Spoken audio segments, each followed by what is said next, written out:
Hello, buddies. Happy Wednesday evening. And you're watching Melly with Maddie. Who's that Maddie? I'm the Maddie. This is Decrypting Movies and episode number 48. Two more away from 50. And in this episode, we are gonna talk about Veronica.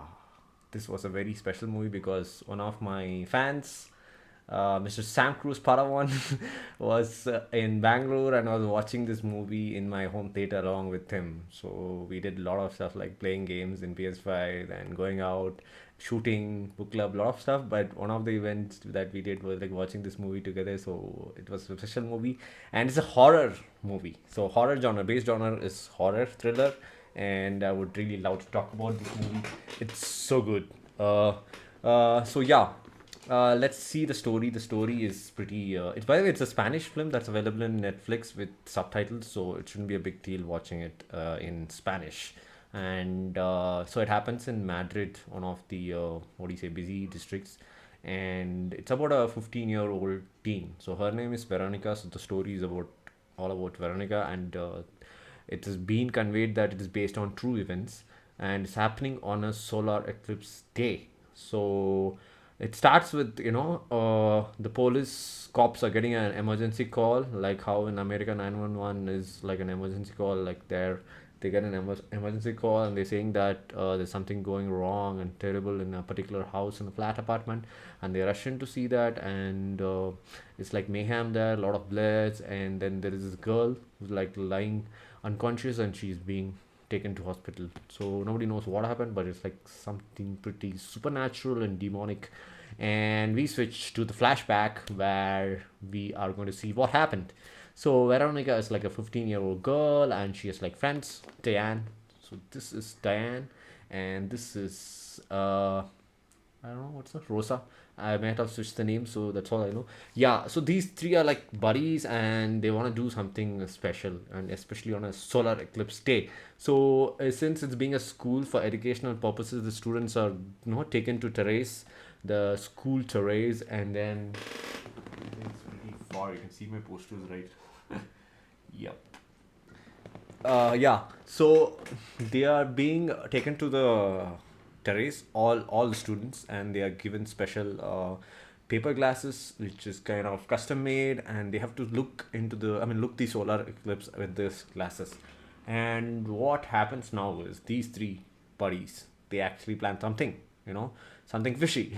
So they escape this event of watching solar eclipse for educational purposes, and then they go to this storeroom which is like not accessible to everyone, but then it's something like known to the students, and they go here and they try some invocation, trying to contact dead spirits.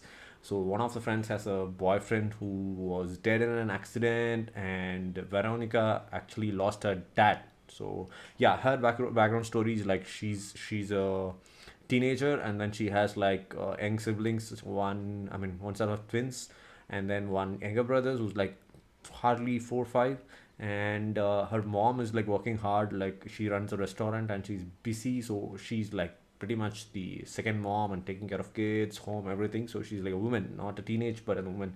So this is her background story. So she lost her dad, and she wants to contact her dad, and then the other girl, the friend, she wants to contact her boyfriend. So that's the reason they want to play this game. It's like more of a funny, what do you say, sneaky thing to do, try to do something special, or like to have memories. So they do this invocation through Ouija board, and they end up, it's exactly happening on the solar eclipse. So that's the what do you say, the terrifying aspect. And something happens and it becomes hot. Basically they do it with a cup, right, for moving, navigating the board, and it becomes hot. So both the friends take the hand, but Veronica does not take the hand.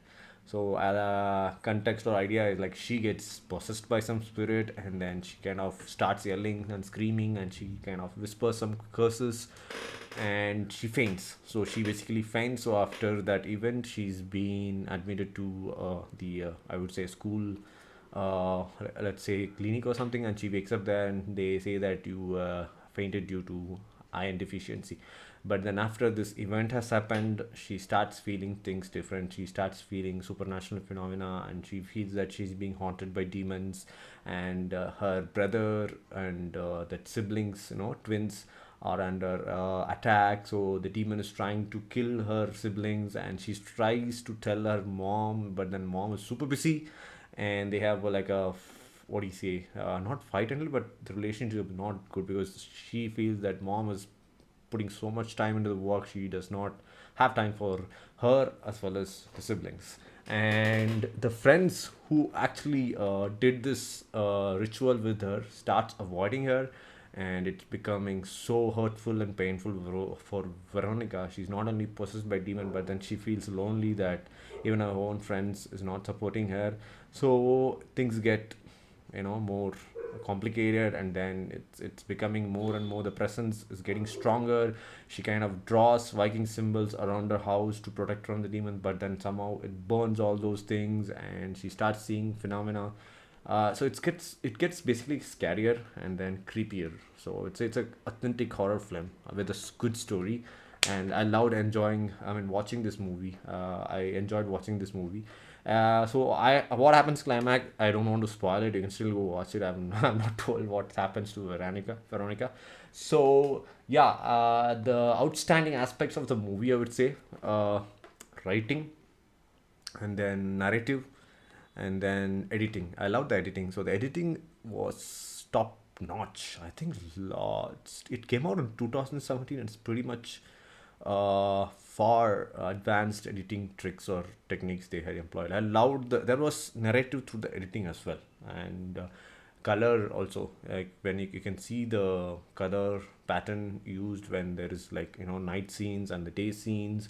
It kind of color also tells the mood. So cinematography, editing, and then story, especially the writing and the narrative part, writing direction. So I loved all these, like I felt this was a movie where all the departments had competed with each other and tried to make a good movie at the end of the day, and it came out to be a great movie. I loved it. It's Spanish, may not be as famous as an English or Hollywood movie.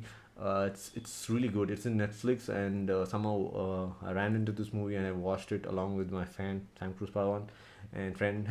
So it was really good. It's creepy, and if you watch it alone, I would say you would not feel creepy. But then they bring in this ancient aspect, right? So they say that solar eclipse, certain cultures in the earlier millenniums, they used to sacrifice humans, and then to pray to gods. They actually conduct certain rituals during the solar eclipses, and there is like a phenomena change during the solar eclipse. So that's what it's like a symbolism, right? Again, so they actually try to denote that, like, because of the solar eclipse, and they did this ritual at the right moment, so the demon was able to get through the dimension, and it possessed Veronica. And she's also, they didn't conclude the ritual. Like, if you do a ritual, there should be a start and the end, right? So they had started the ritual, but then they didn't end it, and then it ended up possessing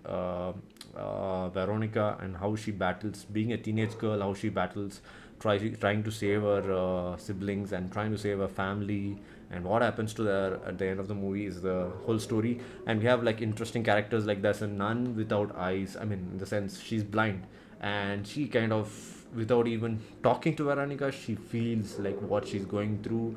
And she's like I felt she's her character, sorry, her character could have been developed more, because I loved her character. She's like, everybody calls her Sister Death, because she doesn't see, I mean, she can't see, she's blind, right? And they have a backstory for her as well. Like, she kind of took her vision away on her own, to because she used to see demons and spirits, and she couldn't live with that, so she kind of took her vision away.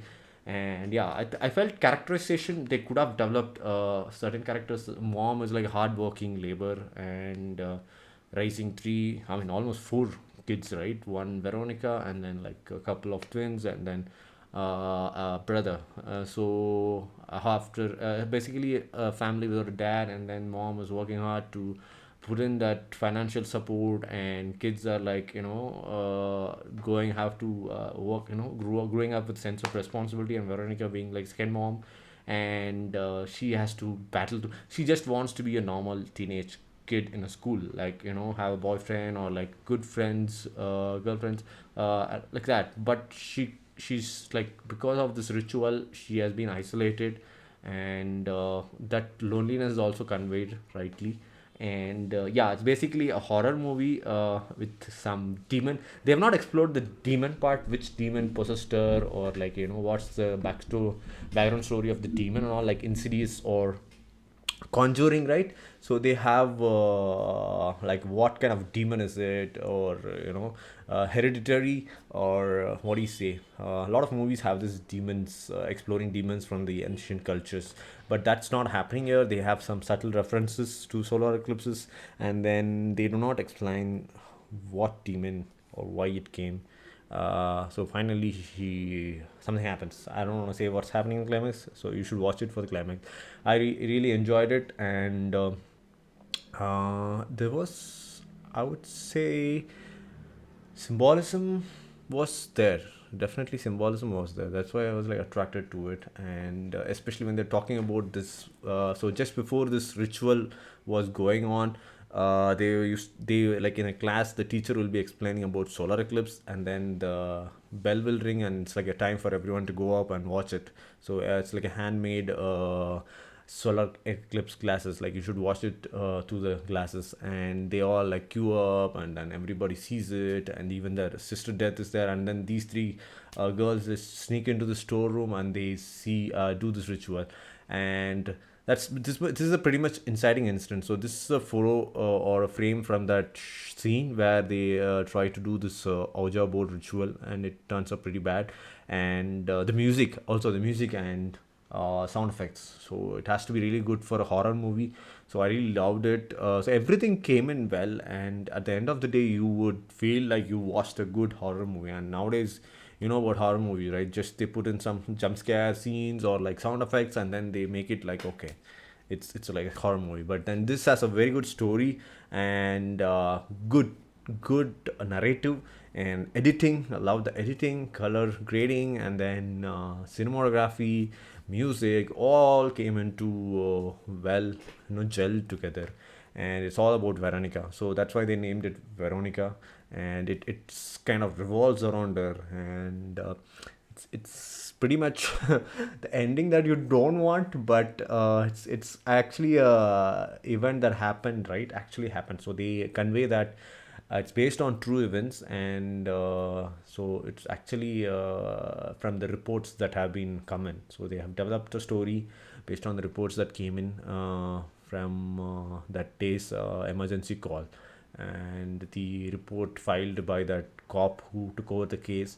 So but then we do not know what entirely the hall happened at the same time, or like, is it 100% true whatever you see in the movie happened. But it actually happened, so it's kind of pretty scary, and I believe you will really enjoy it if you watch this movie. It's available on Netflix. I hope all of you, or most of you, would have Netflix subscription. Do watch it and enjoy it. And I believe you enjoyed this episode. Do put in comments if you want me to talk about any movies. I would be more than glad. And then yep, let's catch up in another live stream with another movie. And until then, you're watching Medley with Maddie. I am Maddie. Bye bye.